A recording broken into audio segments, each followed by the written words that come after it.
भोजपुरी के power star Pawan Singh Bihar के काराकाट से चुनाव लड़ने का ऐलान कर दिया है। आपको बता दें कि पवन सिंह के हारने का मेन कारण बनेंगे उनके जाति के लोग।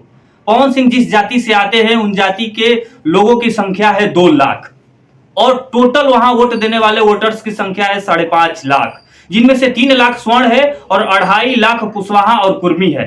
आपको बता दें कि पवन सिंह जिस जाति से आते हैं उस जाति के लोगों की संख्या सबसे ज्यादा है, लेकिन हर जाति के लोग अपने अपने जाति को वोट देते हैं, लेकिन पवन सिंह जिस जाति से आते हैं उन जाति के लोग उनको वोट नहीं करेंगे।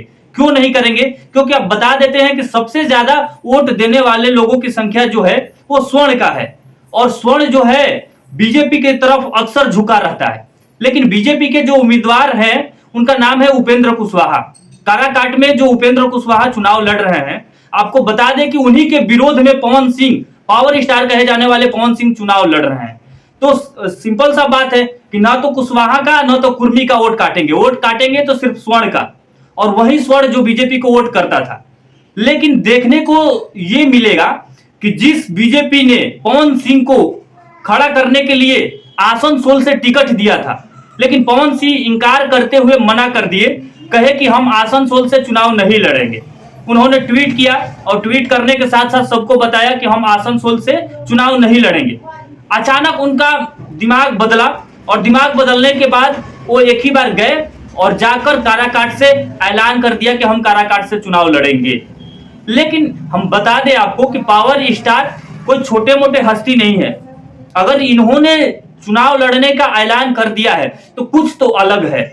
बीजेपी इनको टिकट नहीं देना चाहती है लोकल क्षेत्र में, इसलिए नहीं देना चाहती है कि अगर ये सांसद में चले गए और वहां जाकर लगे मांग करने गरीबों के लिए कि देखो हमारा दिमाग सटक जाता है, और जब सटक जाता है तो हम जो बोलते हैं वही होना चाहिए। ये पवन सिंह का कहना है।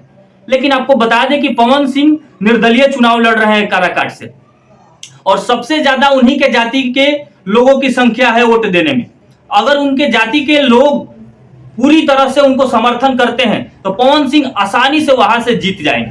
अगर उपेंद्र कुशवाहा ने वहां पे कुछ काम किया है बेहतर तो उनका भी जीतने का चांस है, क्योंकि अभी तो लोग बोल रहे हैं कि मोदी का लहर चल रहा है। भैया मोदी का लहर कोई बड़ी बात नहीं है, लेकिन आपके क्षेत्र में काम करने वाला कौन सा है? क्योंकि मोदी तो काम करने के लिए आएंगे नहीं आपके क्षेत्र में। आपके क्षेत्र में वही लोग काम करने आएंगे जो लोकल होंगे या जो जमीन से जुड़े होंगे, क्योंकि जो भी सांसद बनते हैं वो या तो पटना चले जाते हैं या तो दिल्ली चले जाते हैं। लेकिन पवन सिंह एक ऐसे आदमी है कि जो ऐलान करते हैं वो करते ही करते हैं। आपको बता दें कि पवन सिंह अगर चुनाव लड़े हैं, अगर जीत गए तो कुछ ना कुछ तो बेहतर जरूर करेंगे। अपनी भाषा में अगर पवन सिंह के भाषा में कहा जाए तो पवन सिंह डायरेक्ट ऐलान करते हैं कि देखो भाई, जब मेरा सटक जाता है ना तो हम किसी की नहीं सुनते हैं, और हम जब बोल दिए कि ये रोड बनना चाहिए, ये काम होना चाहिए, अगर कोई मना किया तो फिर मेरा सटक जाएगा। बाकी आप लोग खुद अनुमान लगाइए, खुद बताइए कि क्या लगता है काराकाट से कौन चुनाव जीतेगा और किसका पलड़ा भारी लग रहा है। बाकी देखने वाले लोगों को बहुत बहुत धन्यवाद। Thank you so much. All the best.